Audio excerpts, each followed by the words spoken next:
So parents आणि kids quality time हा game तुम्ही महिन्यात दोनदा करू शकतात किंवा 2-3 महिन्यांनी एकदा करू शकतात. तर या गेममध्ये करायचं काय? तर या गेममध्ये तुमच्या पॅरेंट्स आणि किड्सची जी कंपनी असेल, फ्रेंड सर्कल असेल, त्याची क्वालिटी संगत चांगली आहे की नाही इन शॉर्ट कळून जर आपोआप करायचं काय आहे, गेमचा रूल असा आहे की पॅरेंट्सने आणि किड्सने दोघांनी आपापल्या आत्ताच्या मोमेंटला कोणते फ्रेंड्स आहेत आणि ते माणूस म्हणून चांगले आहेत का, हॅबिट वाईज चांगले आहेत का, क्वालिटी वाईज चांगलेच आहेत का, आणि योग्य मार्गाने सक्सेसफुल आहेत का की अयोग्य मार्गाने सक्सेसफुल आहे, हे दोन्ही चेक करणार. पॅरेंट्स पण सांगणार आणि किड्सही सांगणार. त्यांच्या शाळा, कॉलेज, क्लासेस, सोशल मीडियामधले फ्रेंड्स, मग स्मोकिंग, ड्रिंकिंग किंवा काही वाईट सवयी असेल, असे फ्रेंड्स आता या मोमेंटला आहेत का?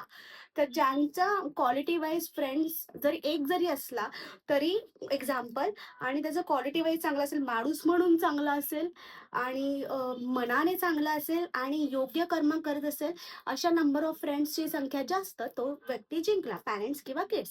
सो हे दोघांनी प्रामाणिकपणे खरं खरं सांगायचंय, खरं खरं शेअर करायचं आहे. सो वेळोवेळी तुमचं मुलांचीही संगत चेक होईल आणि पॅरेंट्सही चेक होईल, कारण एक सडका आंबा पूर्ण आंबाला खराब करतो. सो या गेममुळे पॅरेंट्स आणि किड्स दोघांच्याही आयुष्यामध्ये चांगली संगत कायम वेळोवेळी चेक करेल. आणि गेमचा रूल हा आहे, जी संगत चांगली नाहीये ते फ्रेंड्सला टाटा बाय बाय करायचं आयुष्यात. नाही कॉन्टॅक्ट ठेवायचे. जे चांगले आहेत, योग्य आहेत, त्यांच्यासोबतच कॉन्टॅक्ट ठेवला तरी चालेल.